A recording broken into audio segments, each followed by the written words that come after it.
तो स्वागत है आप सबका मेरे इस चैनल झारखंडी बॉय ब्लॉग में। मैं सागर कुमार आप सभी का बहुत बहुत स्वागत करता हूं और एक बार फिर आप सब ने जो मेरे लाइव वीडियो को प्यार और सपोर्ट किया इसके लिए दिल से धन्यवाद। तो आज मैं आपको दिखाने जा रहा हूं अपने देवघर यात्रा की पूरी वीडियो, जिसमें भक्ति भी है और मस्ती भी, दर्द भी और डांस भी। तो चलिए शुरू करते हैं। मैं आपको बता दूं कि मैं झारखंड हजारीबाग का रहने वाला हूँ। हम लोग 16 लोगों की एक टीम बना के हजारीबाग से निकलते हैं और हमारा सबसे पहला पड़ाव सूर्य मंदिर होता है, जो मिर्जागंज गिरिडीह में सुल्तानगंज जाने के रास्ते में ही है। और इस रास्ते से जितने लोग बोलबम जाते हैं इस मंदिर में जरूर रुकते हैं। हम सब भी सूर्य देव को प्रणाम कर सुल्तानगंज के लिए निकल जाते हैं। लगभग 10 घंटे की लंबी यात्रा के बाद हम सब सुल्तानगंज पहुंच जाते हैं और यहाँ से शुरू होती है हमारी असली यात्रा, जो सुल्तानगंज से बाबा धाम देवघर तक लगभग 105 किलोमीटर की दूरी नंगे पाँव चलकर जाना है। इसके लिए सबसे पहले हम सब स्नान करते हैं और जल उठाकर संकल्प करवाने के बाद निकल जाते हैं बाबा नगरी देवघर के लिए। और एक बात, जिस दिन हम सब ने सुल्तानगंज से जल उठाया उसी दिन Bhojpuri star actor singer BJP विधायक मनोज तिवारी जी ने भी जल उठाया था और हम सब एक साथ ही बाबा धाम के लिए कांवड़ यात्रा में चल रहे थे। सुल्तानगंज से हम सब जल लेकर बड़े जोश के साथ बोल बम के नारे के साथ आगे बढ़ने लगे। लगभग 10 किलोमीटर तक हम सब साथ चले। उसके बाद 16 लोगों की टीम 8 की रह गई, बाकी 8 पंचर हो गए। अब हम सब उन्हें गाड़ी में बैठाकर फिर अपनी यात्रा में निकल गए। हम लोगों ने अपना पहला पड़ाव कुमरसार नदी को बनाया और वहाँ पहुँचकर लंबी सांस ली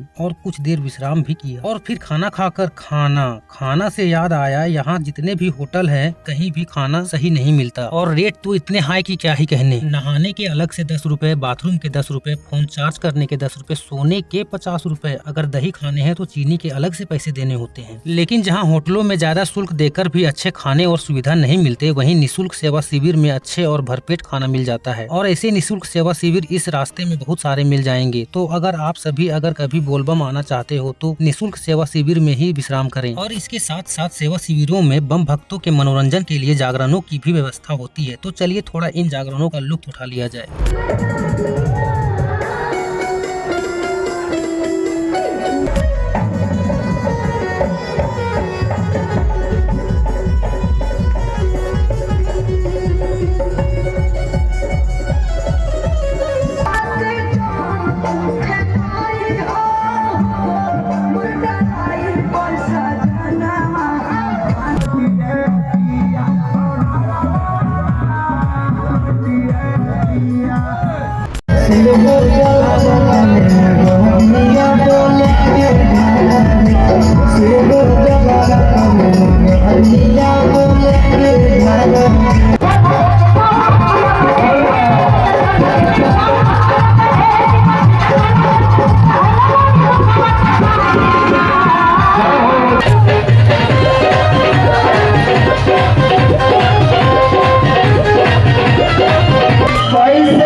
अरे भोला के पूजा के करला भोरे अच्छा, जिनके पास गमछा थोड़ा हाथ में निकाल लीजिए पापा।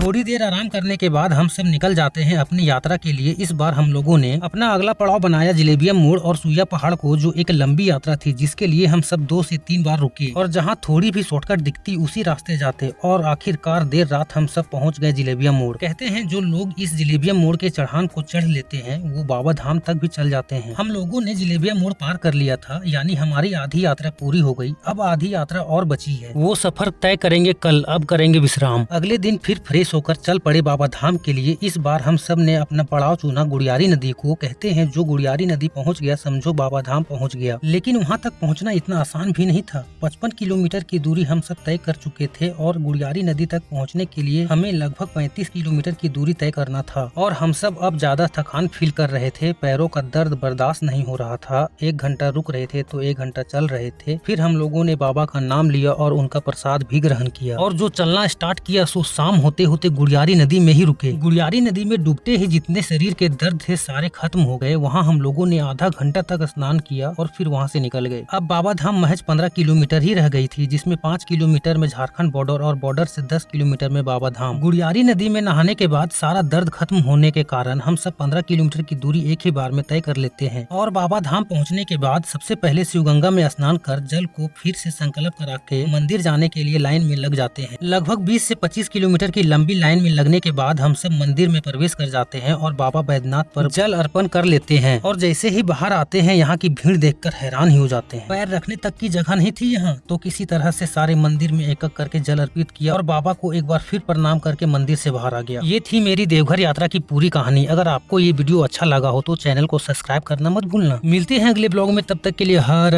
हर महादेव।